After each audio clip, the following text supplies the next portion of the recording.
Cool. We'll talk about all that. Wait, can we talk about how you're just like, you drank that? Cool. Every mug you have is usually whatever, but I feel like you're really showing off the dad mug that I'm assuming you just got. Dad. I did just get. My wife is pregnant right now. I wanted to get a. We don't even know if it's his. I wanted to get a number one dad that just, or like world's best dad, something like before the baby's born. I just want to like be like, yeah, like I'm kind of crushing it as a dad. He's not gonna be here till November, but I'm the greatest. Yeah. Hey. Congratulations, Jesse. That's awesome. Thanks so much, man. Don't pump him up about it. He's already got a big head. My name's Jesse, and I have a high sperm count. Whatever. That is something that I haven't said from like an account with my name on it. This is good stuff. We should every time you answer the phone. The pod. Every time you answer the phone. Hey, what's up? What's up, Trev? I've got a high sperm count. Okay, let's get into this thing. All right. Hey, everybody, welcome to NewWayStories podcast. We are a comedy podcast that talks about creativity and movies and comic books, and hopefully we get into how we can make the world a better place through all of that. With us, as always, we have my co-host, my less than co-host, Darius Giles. He's there. Ben Salazar, our producer, and today we've got a very special guest. His name is Bryan Bielenski. Bryan, say hello to the people. He just waved. Hey, everybody. Hey, everybody. Thanks for having me on the show. It's great to be here. I should let you know. I meant to screen. We do video and audio. A lot of people are on audio, so just waving doesn't make for great audio podcasting. And then I can turn up the mic and we can hear the. Yeah.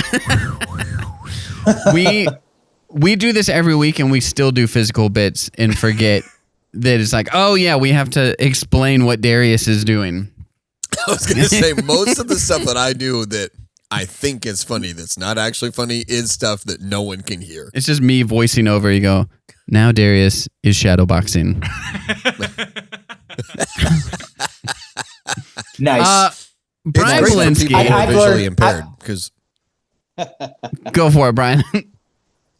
And I've learned, from doing radio interviews to remember to say air quotes this and that. Hit the air quotes. The air quotes symbol, and I'm like, wait, it's radio. You got to say air quotes. I murdered someone in Iowa. If you don't say air quotes, you can be in a lot of trouble. That I feel like I do quotes as a joke, as a bit, and you got to throw the air quotes. We're losing Bryan. That's a great shot of where. No, I think he just laughed so hard that he malfunctioned. No, he's frozen. Bryan's frozen. He'll come back. Oh gosh, he'll be back. He's in Nebraska, so they don't have fiber out there yet. Ben, what did you say? I didn't mean to cut you off. No, we're all like, you got your Captain America shirt and the America hat. I got my USA. Jesse's wearing blue pants and a red shirt. Yeah, he's wearing something. I'm sure Jesse's probably wearing a communist shirt. Oh, dude, I didn't even actually realize. Dude, I should have had a white hat on. Dang it. I got the white Northtown hat and everything. You should do that. Go back home, change. I need one of those white Northtown hats. Don't walk around like a fool. Look like an idiot. Well, on St. Patrick's Day, you get pinched if you're not wearing green, but on the 4th of July, you get shot if you're not wearing the stars and stripes. Just a punch in the gut. Oh, there he is. He's back. I'm back. Sorry about that, y'all. It was weird. It's all right. It's okay. Okay. Sometimes that shoddy motel Wi-Fi. Right. So, Bryan, you're in Nebraska. You are a touring musician. You're going to be at Northtown in about a week. And you're in the Midwest right now. Yeah, well, to be fair, it's Western Nebraska, so I'm just a little bit away from the Wyoming state line. But I got a show in Wyoming. I got a few shows in Montana, a few shows in Idaho, and then I'm going to be right there in Washington. I am really looking forward to making it back there. I mean, dude, you are one of the harder working. How many days on the road? Do you are you out there? So this year, full 12 years, full 12 months that I'm going to be on the road. That's the past few years, I've done like 11 months last year and 10 months on the road. The 2 previous years, 22, 23 was 10 months each. Last year, 11 months. So I was like, let me just go the full 12 months and get it, cross that off my bucket list to just say I'm on the road the whole year, period. That's insane. And so on the road the whole year, do you have and you're doing what? Like minimum 2 shows a week? Usually, well, let's see. And this week was a light week with the holiday, the 4th of July holiday. It was 4 shows this week. So yeah, minimum of it's usually like 4 shows is the minimum. So and you're doing a show on Tuesday. Gosh. Closing typically 10 p.m., 11 p.m., driving to the next spot. Absolutely. And that's kind of my day. That's what my day looks like. And, some days I've even done 3 shows in one day. I think my record for in 1 week was 12 shows in 1 week because I'm that's doing, insane. but yeah, that's what I do. I finish the show, start driving to the next city, find a truck stop or a rest stop, sleep in my car, get up, go to the Planet Fitness, work out a little bit, get a shower. Go to the library or maybe a coffee shop if I need to make phone calls and just work on booking gigs and promoting the gigs that I already have booked. So yeah, I was gonna say not only does he do all this stuff, but he sends out emails, responds to emails. He sent promo posters in the mail to Northtown. I'm like, you're hitting everything, man. So this is, if you had to put in hours worked, not even counting drive time, what's your typical work day? It's funny that you said that. Yeah, it's easily well, I included the driving in this, but I easily put in 100 hours a week. It's like working 2 full-time jobs more or less. Cause basically from the moment I wake up to the moment I go to sleep, everything I do is based around, keeping the music, perpetuating the tours. Going from city to city and playing shows is how the bills get paid. There's there's just never enough hours in the day. There's always something on the to-do list I don't get to cross off. But that's just part of it. when I was younger, I used to let that kind of stuff stress me out. But then I realized it's always going to be intense. It's always, I heard this quote. I can't remember. A true artist knows ambition knows no bounds, which I thought was a cool quote. So but yeah. And in this day and age, there's so much competition. There's so many bedroom guitar players that are hoping to make it at streaming songs from their bedroom on TikTok. And more power to them. That's great for them. But I'm kind of like the old fashioned way, just hitting the road, meeting people in real life, and getting to, experience real life personal interactions, with people. Yeah. You're a troubadour. You're not even a traveling musician. You're a real life. You're the most Bob Dylan person I've ever actually met in my life. That's really cool. Thank you. Oh, what a compliment. I appreciate that. Yeah. Bob Dylan, and for the most part, yeah, he's definitely an inspiration. I do. I would say this too is that not only are you a traveling musician, we kind of talk about this aspect too, is that you are a performer. You're a one man show with you and the guitar, but you put on a high energy show that is a lot of fun to be at. And nothing against TikTok streamers or whatever. We rail against the TikTok comedians. Okay. Yeah, they all suck. That's why, nothing against them, but stop it. But if you put them in front of a crowd and they're fill an hour, no chance that is an entertaining hour. And it's true. Yeah, and it's being famous on social media and being able to interact with people in real life situations, it's definitely 2 different things. And I gotta admit, sometimes it is a little frustrating to see a girl play like Barracuda on bass and get like 5 million views on her TikTok when it's like, I'm out here grinding in the trenches, playing shows every night, sometimes 2 or 3 shows a day, and then to not get that kind of notoriety. But I never really wanted to do this for like fame or fortune. I always set out with the mindset that like, if I could just pay my bills with this, don't worry about any of that. Like, I'm going to be a mega star selling out stadiums. Cause I think that takes like a lot of backdoor politics, a lot of hierarchy, and like, there's a lot of nepotism. And I know a lot of the famous people that are famous are because they came from rich families that were able to like purchase the services that elevate you to selling out stadium status. It doesn't really happen organically like a lot of people think that it does. So I just found out a way to make it work for me to where I could just do my own thing. Sure, I put in a lot of hours making it work, but it's awesome. I mean, and I get to meet so many cool people, and get to play at so many cool places, like yourself, Jesse, and Ben and Darius there, and Northtown Coffee House. I am truly, your support and the support of all the venues, especially, like yourself, keep having me back over and over again. Sometimes I'll play a place and it's like, sometimes I'll play a place. It's like asking people to do the same thing every week. Hey, will you do a podcast every week? Hey, will you brush my back hair once a month? Hey, will you come play music in my coffee shop every year? I'm just out here empowering people, giving people opportunities. Listen to last week's podcast. That's what he says about the back hair thing with me. He tells me it's empowering. Doesn't feel empowering. So, okay. How old are you, Bryan?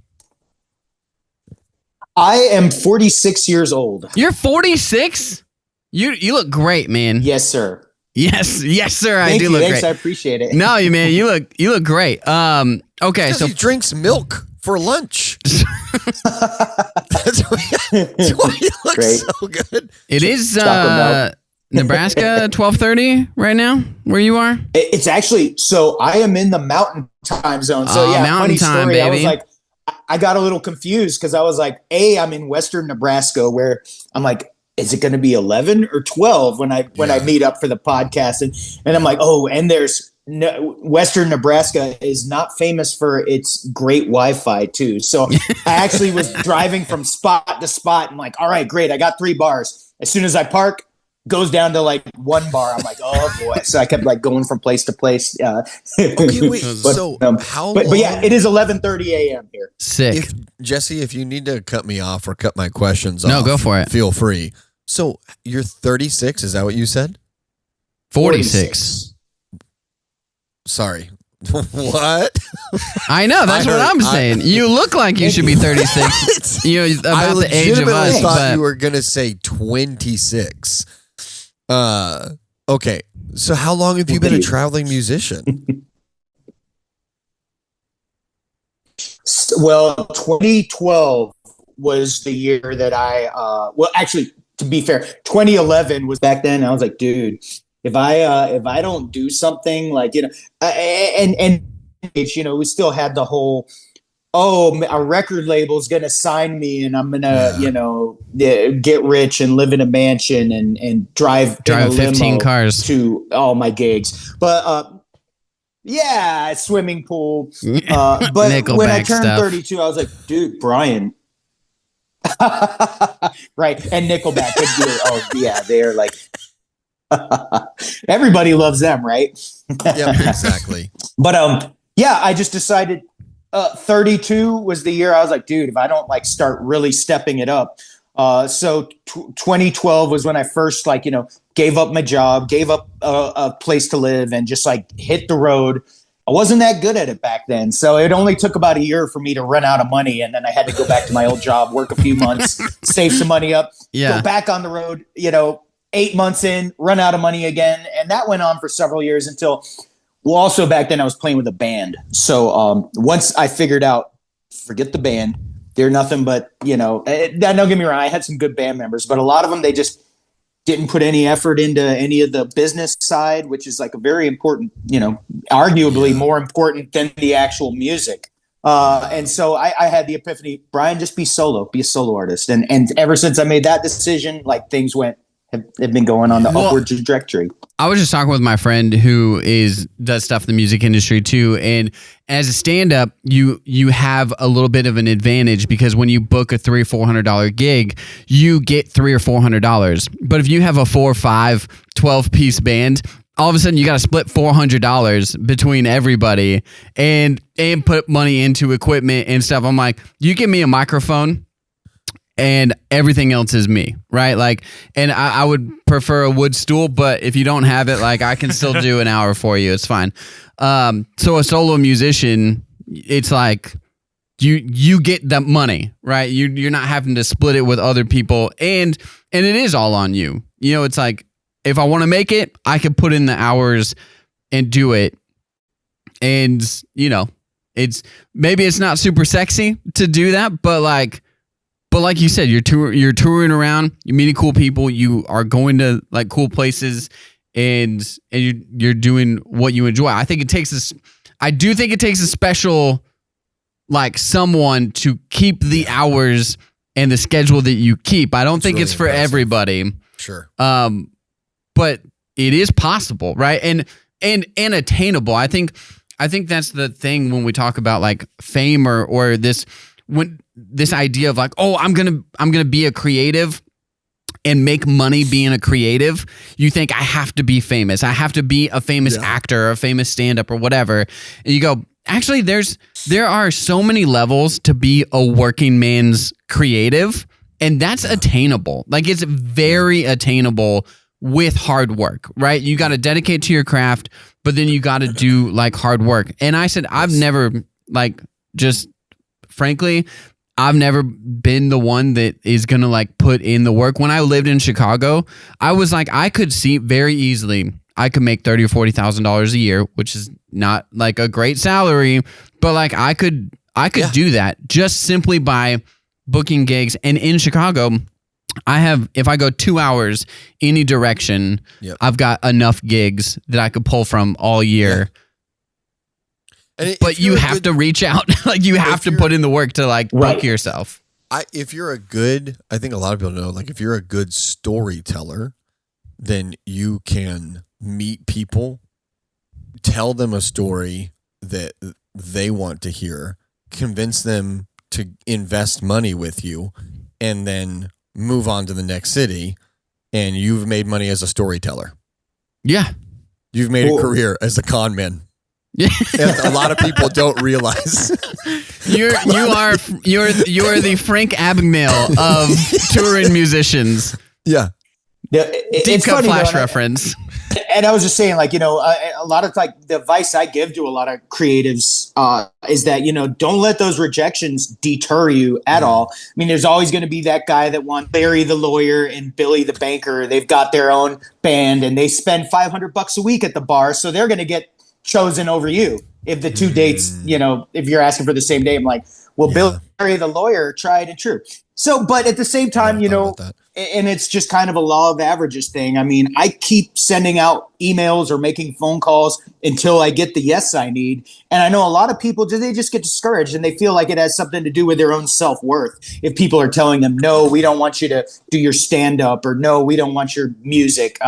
When really it's just like, everybody's, it's just part of it. And it's something when people ask for my advice, I'm always like, do not get worried if people reject you. If I told people how many rejections I got, it'd be bad for my career if I let people know.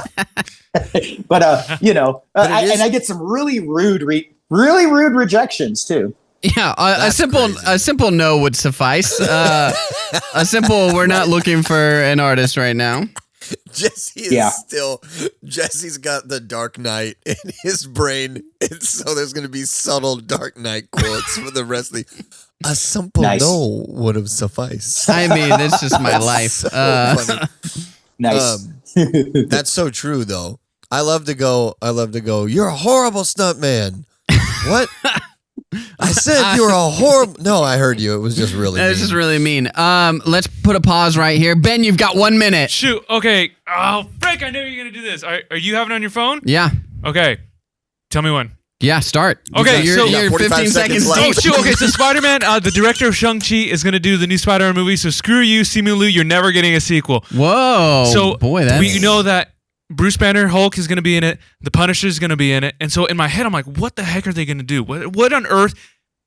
How are these characters going to come together? So I think Sony wanted to do a multiverse thing again, but Marvel was like, all right, let's have Spider-Man play in the Marvel Universe a little more. So I think the villain will be Mr. Negative, played by Stephen Young, who was originally going to play Sentry, but left, and he had said that he wants to come back into a Marvel movie, but he's not going to say what it is. And I think it's this one because this would be a really good role for him. Look into who Mr. Negative is. So he... Do we know who's I think Punisher most of is the time cast? you're Mr. Negative on this podcast. Okay, it's going to be John Bertha. So, at the end of No Way Home, sick. Spider-Man was going to college. I think Bruce Banner will be maybe one of his professors there. Time. Oh, boy. Brian, your new single is about Spider-Man, right? If I Was Spider-Man, it is coming out July 11th. Yes, sir. Oh, that's If cool. I was Spider-Man, you're like battling Superman in theaters July 11th. Oh, that's really funny. Right. It's so ironic. Yeah. And it's funny how these movies always, like, right when the I'm Your Super Mario, when that song came out, coincided with the Super Mario movie, which I had no idea. I had You're like not trying to do that. That's very I'm smart.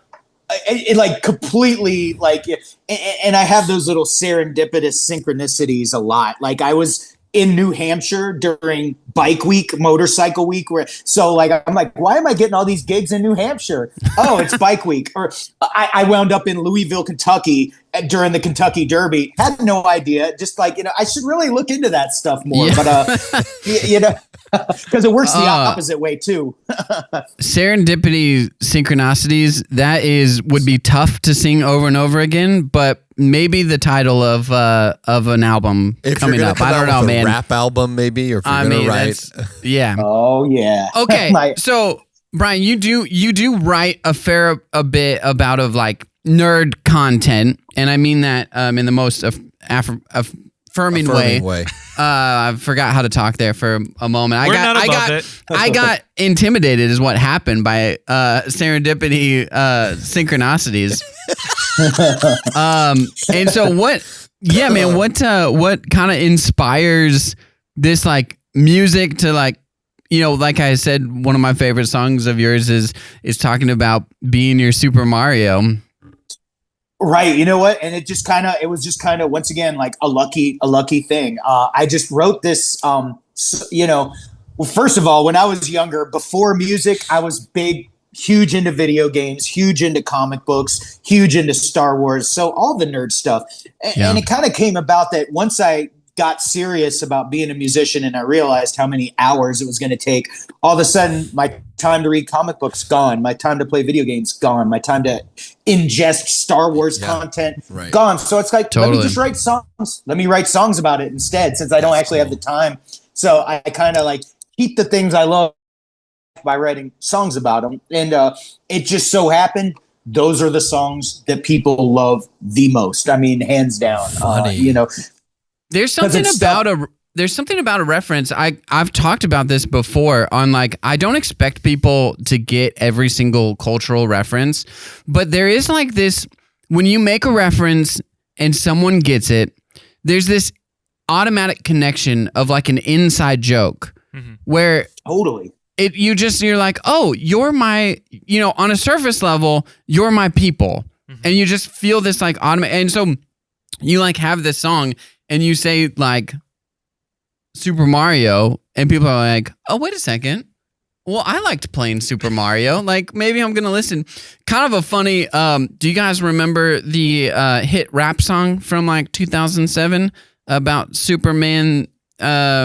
Watch me crack and watch me roll something to Superman. That are you talking about Soldier Boy? Soldier Boy, yeah. I'm not a rap guy like that rap. That song is all about Superman. I'll tell you that. It's only now. about Superman. There's no underlying. But as like a 7th or 8th grade Jesse, I go, Superman that hoe. That sounds. This sounds like something young Jesse could get I'll tell you into. right now, you can Superman this hoe if you sing that song again. And just like the reference, you're like, oh, maybe my ears kind of perk up, and I go, well, Nelly is like a hack, but Soulja Boy, he's like a real artist. I'm with you. Yeah, that's right. No, totally. And I mean, that, and surprisingly, songs about food have been going over good for me because everybody likes food too.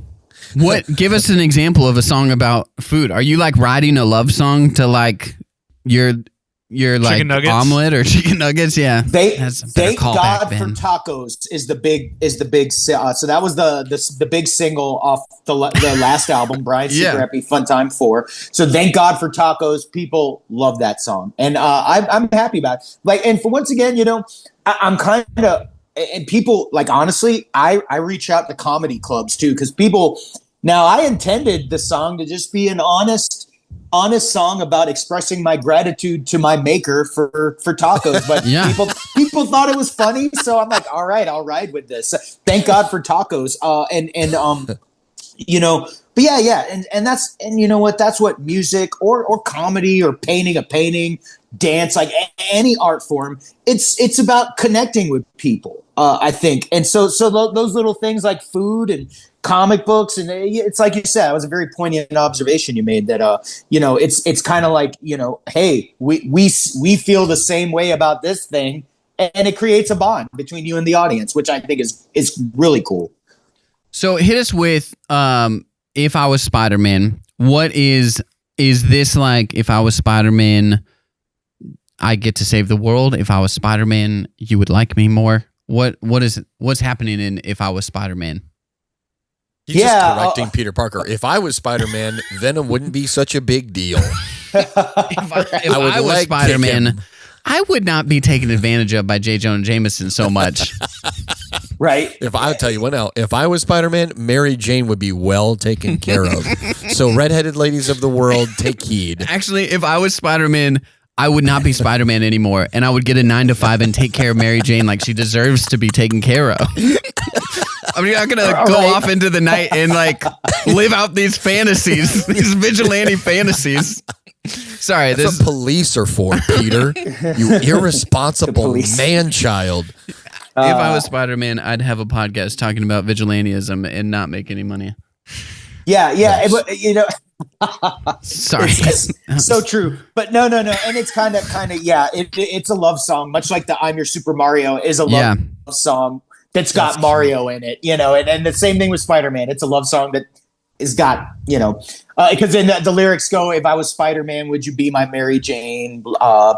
So it's kind of, but it's also kind of like, I like my music to be lighthearted, but there is a little bit of a serious tone to this song, because there's a lyric that's like, I'm a Peter Parker in a world of Bruce Waynes, and in a world of John Mayers, I'm Bryan Bielenski. So that's like the main line. And people clap for that line, and I'm like, hell yeah! Even people that have never seen me before. So it's like.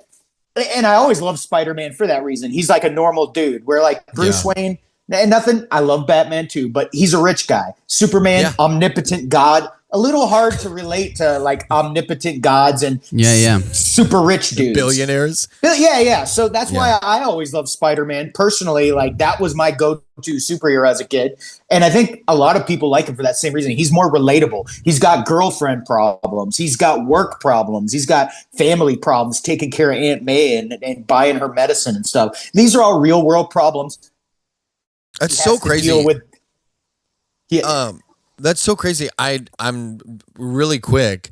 I don't know if you know anything, if you listen to the pod ever. So I'm a pastor. I started a church, and this Sunday, the message that I wrote to preach about the Bible on Sunday. If Jesus was Spider-Man. I wrote this whole long thing. The whole beginning of the message is the intro to introduce the topic and kind of help people contextualize it. Is like, as a kid, I love Spider-Man. Spider-Man is the most popular intellectual property of all time. Everybody seems to love Spider-Man. And I literally said, because he's relatable, because at the end of the day, Spider-Man is a story about a young man who's trying to figure out what his actual identity is. And so for me, I was like, that's, why I relate to Peter Parker is he doesn't know who he is. And he's on this journey to find out who am I really. So it's just funny. That's literally like on my notes for Sunday is exactly what you're talking about. It's just like he's a relatable character. I think we've talked about that topic though. Yeah. Well, I was going to say that it kind of talks what Bryan mentioned earlier about like rejection letters and stuff. Like you can't find your identity necessarily in being a musician, right? You can't like find your worth in that, because when you get those rejection letters, you go, oh, it must be because I'm a bad musician. And like Spider-Man, that's the whole thing. He's struggling. He's like, am I Spider-Man or am I Peter Parker? But like finding the balance of living in the tension, Ben, of being Peter Parker and Spider-Man, right? And taking care of his family and also taking care of the city that he loves. And that's like, dude, I mean, we're threatening to get into another me getting on my high horse here and preaching like I did with Honey, I Shrunk the Kids, because I feel like it is such a relatable thing that when I look at my life and I go, man, I want to take care of my family. I want to like provide for the community that I'm in, but I also have these other responsibilities that I feel like I have to take care of. And which one wins out? And like, am I feeding one too much to the detriment of the other and like trying to make the right choices? Like it is obviously we're not fighting like Venom, right? We're not fighting an outer space symbiote, but sometimes I don't know. I don't know your life. I'm not here to tell you what's going on. The villains in stories about heroes, and heroes in today's day and age, our heroes have masks and capes and superpowers. 3,000 years ago, their heroes were demigods that had villains and superpowers, and most of those stories, not most, all of those stories are really about very flawed people who mostly screw things up. And all that to say, all of the villains in the archetypal, from Greek mythology and from the Bible and from Egyptian mythology and from all these other different places, the villains are all archetypal embodiments of the things that we do face. So that's why, like you said, that's why M. Night's Unbreakable is such a sick movie. Yeah, because he awesome. He connects it, right. It's like these are the stories that have been told forever. It just so happens that today, you know, it's Superman and Batman, but it's the same story that people have been connecting with for thousands of years. Yep. And to Bryan's point, there's. I can't wait to hear the song. I just followed you on Spotify. Boom. I can't wait to hear the song. I'm really excited. Because I think that I feel like that all the time, dude. That like what you said is that line is so good. In a world of Bruce Wayne's, you're Peter Parker. In a world of John Mayer's, you're Bryan Bielenski. Like I feel like that all the time. I had a similar. Darius, I don't know if you remember this, but you and I used to be into writing lyrics, and I have kind of fallen off on that because I write other things now. But I had a song that I think we played at my brother's wedding, and you put music to it. We played Feel Like Making Love at Russ Mann's wedding, but then we had a Jesse and Darius original. And it was dang, I vaguely remember this. That's crazy. Something about Robin Hood, you'd be my Maid Marian. If I was Rocky, you'd be my Adrian. And there's something about Spider-Man and Mary Jane. If I was Spider-Man, you'd be Mary Jane. Now I'm trying to remember what the other lyrics are. That's really cool, dude. And when Bryan said the line, I was like, oh, I had like that was a similar line of like if I was Spider-Man, you'd be Mary Jane. That's man, cool. That's a cool. There was a good hook, and Darius put like kind of a jazzy, like guitar riff to it that was actually pretty good. I wonder if my brother still has that. I think that they had somebody recording. To see if there's a recording, because there's no way that me and you have any like copies of any of that. Like, no, you don't have the notebook that you wrote. I actually stumbled upon like stacks of notebooks of just like half-filled notebooks of like random stuff that I'm like, you're gonna, when someone pilfers through all of the stuff that I'm saving for my life, they're going to be like, this 99.9% of this stuff is garbage. He should have thrown it away a long time ago. But there are a few nuggets in there that are like, thankfully he never somewhat released his meaningful. manifesto. Chicken nuggets. Brian, Yes. is there kind of a romantic song? Is there a significant other that you have or have had for a long time, or are you in a relationship or between relationships, or is it really too hard to maintain a relationship while you're on the road? What's that been like as you've been since 2012? Darius is asking for a friend. Yeah. Doing this. And if you don't want to talk about that, no, that's cool. No, That's it's a great question, and I love, and if that's not a question, I get asked a lot. I have not had a steady girlfriend since before 2020 was the big year that Brian Super Happy Fun Time started, and it is hard to maintain a relationship. I meet lots of girls on the road, which is neat. Yeah. It's great. Which is neat. It goes like, it's neat, but usually it's like, well, hey, Brian, your life is so great and you're so brave. And then about 2 or 3 weeks in, it's like, oh, this guy's a traveling musician. I'm never going to see him, and he's broke. So bye. That's pretty much how it goes. The luster and allure goes away pretty quickly when you're like, I'm gigging in Lansing tomorrow. Okay, again, a question of Lansing, Michigan. This another question you don't have to answer, but like, at first, was that really?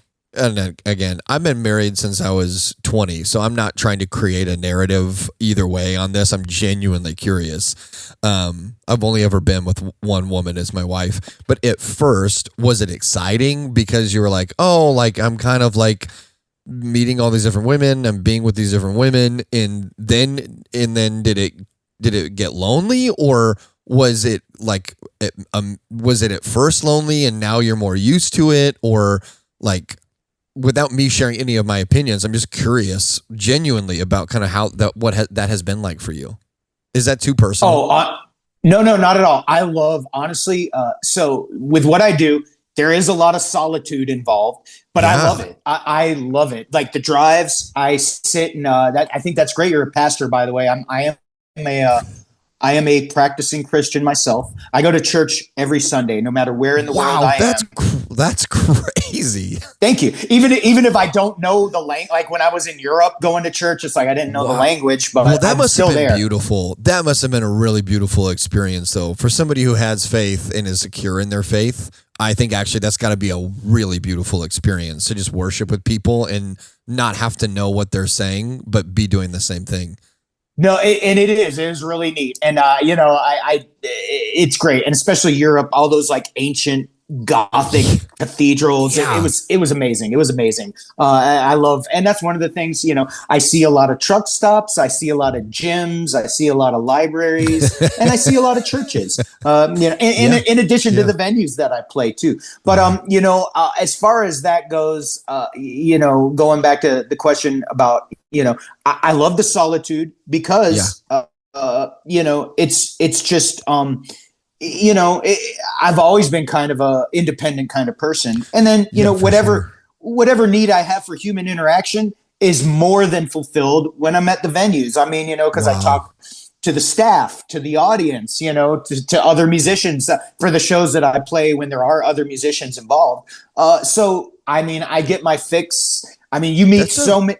Either meeting new people or seeing the people that you saw last year or 6 months ago or whatever, last time you were in that particular city. It's so, I really, solitude is definitely, I know a lot of people are like, you must get lonely. And I'm like, I really don't. I'm so busy. I really don't. That's really beautiful though. And I don't want to hijack this anymore, but man, that's actually a really beautiful thing to say, like that the soul need that you have for human interaction is something that you get to share with people as you perform your music. Because I think at the fundamental, like we talk about the superstars and stuff, and I don't think there's anything bad with being a pop star or a rock star, but there is like, I went to a Taylor Swift concert and there was this moment where she was like, I love everyone here.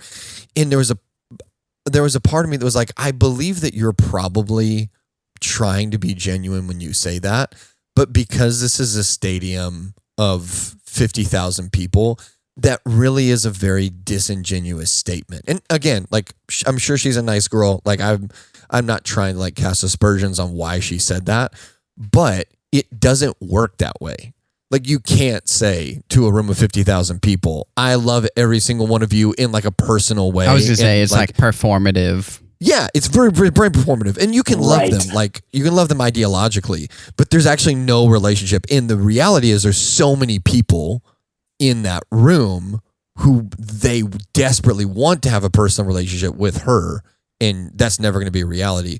With you, it's actually just like kind of a very beautiful, organic thing that you do when you travel and meet people, because you actually, again, you can't meet every single one of them. You can't become best friends with every single one of them, but you do have, I think, a much more genuine and organic aptitude to really make a human connection with people.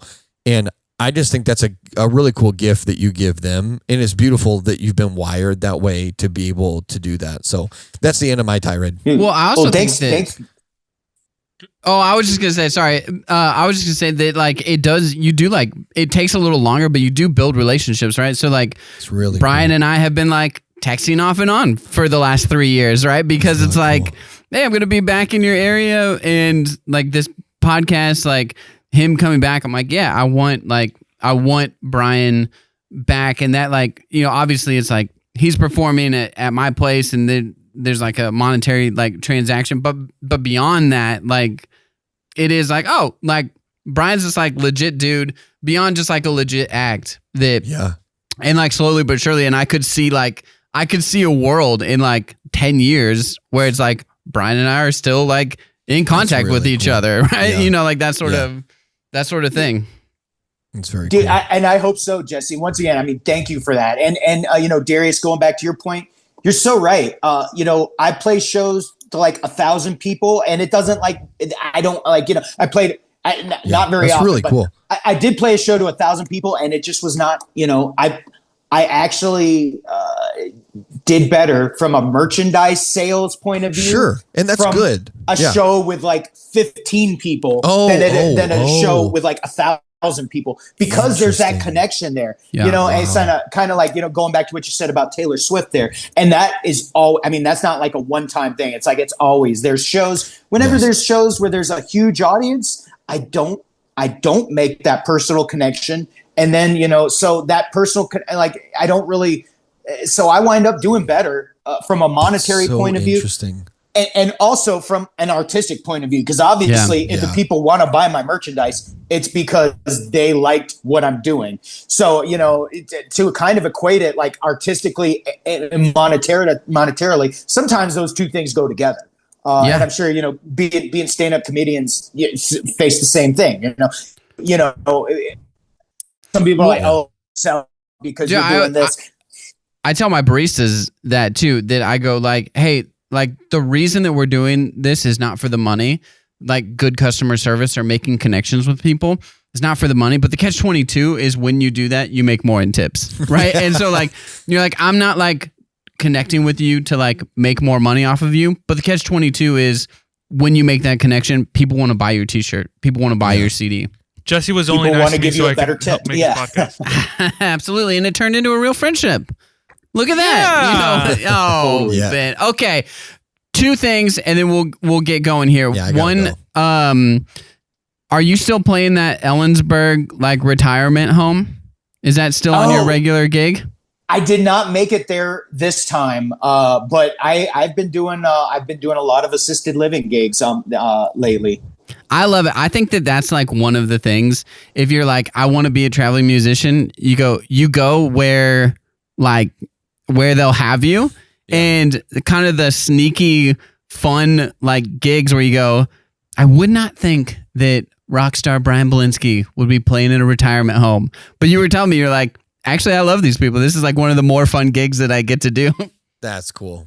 It totally is. And, you know, getting to play to, you know, I have a lot of people in those kinds of gigs come up and tell me they're 96 years old how much they, love the music. And they're really, sometimes those gigs are a little bit more fun than, when I'm playing in like a chicken wing brewery to, I'm you got the chicken wire. Yeah. Like the Blues Brothers. Like, right. Exactly. Roadhouse. Very ironic. Yeah. And of course, Rawhide is definitely in my repertoire. So let's go, when baby. I play those kinds of places. Oh yeah. Rawhide. 100%. I'll play it. I'll play it at Northtown next time. Let's go. When you're not a Heart cover band trying to catch up with the girl playing Barracuda, you throw in some Rawhide. I know the 5 million views girl, and she. Yeah, that's funny. It's funny you mentioned bring her. Actually, a girl that asked me advice. She's like, I'm virally famous, but I can't get anybody to book me. What should I do? Wow. Well, you're gonna want to have me on your channel first. Send some people my way. But the sad thing is too, there's musicians I've given advice, and then they kind of like take it, run with it, and then it's like, bye, Bryan, kind of like, all right, I learned what a lot of people, and sadly in the entertainment industry and in a lot of business, people will like use you for what they need to, and then, discard you like a paper towel, which I think is dumb, because I mean, not only is it dumb from a moral and ethical point of view, but also from a business point of view to burn bridges. Because then, when someone that did that, needs another favor, you'll remember that, like, hey, you just kind of ghosted me after I gave you that initial help. Yeah. I remember that 2 years ago, like kind of thing. But I try to help people out when I can. I try to give advice, but some people just have kind of abused the advice I've given them. Other musicians that are trying to do, the same thing I'm doing. It's kind of interesting. And that could be a whole other show. Get in front of you and book the gigs that you're trying to get into. You're like, hey guys, don't use the advice to undercut me. Yeah.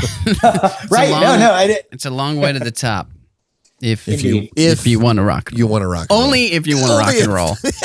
All right, Bryan, let's end this with your choice, man. You can either play your new single or a portion of it. You don't have to play the full thing. Let's try and kick your iPhone back on so we can see. Let's see if this works. This might be a disaster. I'm so sorry. Okay, sure. If it doesn't work, we will delete it. We'll delete it and we'll retry with the video off. You just stand there and I'll play it on Spotify. Yeah, I'm going to grab my guitar real quick, so give me just like 30 seconds, if that's okay. Yeah. I'm sorry, I know Darius. No. Go. It's okay. We don't care about Darius's time. That's one of the things we do on this pod. I don't care about anyone else's time, so really no one should care about my time. Well, so hey guys, while Bryan is getting his guitar, I did want to mention we're recording on the 4th of July. Should we sing the Star Spangled Banner? The Star Spangled. What happens on the 4th of July every year? We'll put a boot in your eye. That's the American way. And the Statue of Liberty started shaking her fist. I always say shaking her hips. Here you go. Those hips don't lie. What were you saying, Jess? Well, what happens on 4th of July every year? It's something significant that happens every year. It's already the British are coming. Place. No, you got that confused. It's fireworks. the Nathan's hot dog eating contest. What are you like? And Joey Chestnut has already won. He crushed 71 glizzies in 10 minutes. And I don't mean that as a euphemism. All right, dude. Bryan. I mean, that's like, I forget how much Kobayashi did, but who was like kind of the predecessor of Joey Chestnut. But that's insane. I think 71. Bryan, how many hot dogs can you eat in 10 minutes? He's like one. Holy crap. No, that's 46. funny. Yeah, I have done many eating contests. Oh. That used to be my thing. I did the 72-ounce steak in Amarillo. I did like a 5-pound sandwich once at a barbecue restaurant. Hey man, I'm a touring musician. I don't know when I can eat again. I got to do the 72-ouncer. Right. All right. But it was great. I did it for charity. It was for anti-bullying charity. So amazing. That's what it was. All right, what song are we going with? All right, If I Was Spider-Man, the brand new single coming out July 11th. July 11th, and if you're not watching this, he's about to rock a 12-string, which is awesome. Beautiful. All right, Bryan, hit it. All right, here we go.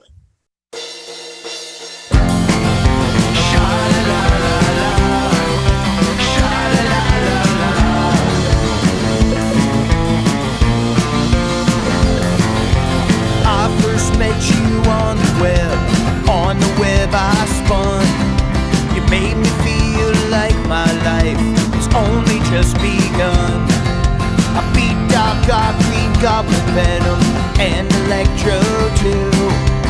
And I did it all so I could impress you. If I was Spider-Man, would you be my Mary Jane? If I was Spider-Man, I will always feel the same. If I was Spider-Man, you know it would still be my dream,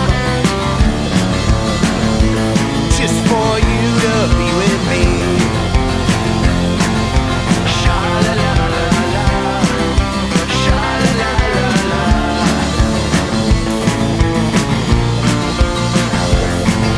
The world is so different now, everybody changed. I'm a Peter Parker in a world of Bruce Waynes. In the end, there's no one else I would rather be.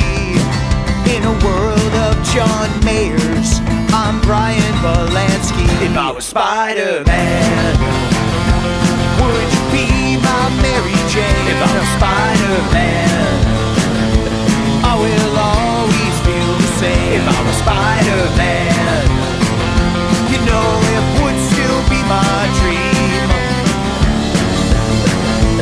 just for you to be with me. If I was Spider-Man, would you be my Mary Jane? If I was Spider-Man, I will always feel the same. If I was Spider-Man, you know it would still be my dream, just for you to be with me, just for you to be with me, just for you to be with me. Sha-la-la-la-la. Thank you so much for spending some time with us today. Most of our listeners are Yakima-ish. So Bryan Bielenski at Northtown Coffee House, Wednesday, July 16th. It's going to be sick. You will get to hear If I Was Spider-Man, probably Super Mario as well. And hey, maybe Rawhide. I don't know. I don't want to I don't want to tell Bryan what he has to play, but it might be out there. I will tell you, it is a super fun show. It is high energy. He's a great dude to come hang out with. So come sip on some coffee and watch a really cool show. We'll also link his Spotify. Do you have Instagram or something? Oh yeah, absolutely, 100%. Okay, we'll do all the things as well. So make sure you guys go listen to Bryan Bielenski. And what is it on Instagram? We'll find it. But what is it? What's your Instagram? Oh, just my name, Bryan Bielenski. How do I? I was gonna say, can you spell that? Yeah. It's Bielanski, and the Bryan has a Y. Amazing. That helps. We got it. It'll be up. Boom. Bryan, this was a super fun podcast, man. Thanks so much for taking the time, and we'll see you in a little over a week. Hey, thank you guys so much for having me on the show. I had a great time talking with everybody, and man, I can't wait to come back to Yakima, to Northtown. I'm looking forward to it. Sweet, man. You'll be impressed, I hope, by the new digs, with everything kind of looking new after the fire. I can't wait to see it. Dude. All right. Hey, guys, this has been New Way Stories. Make sure you like, subscribe, do all the fun stuff. And once again, follow Bryan on Spotify and Instagram and come hang out with us Wednesday, July 16th. We'll see you guys later.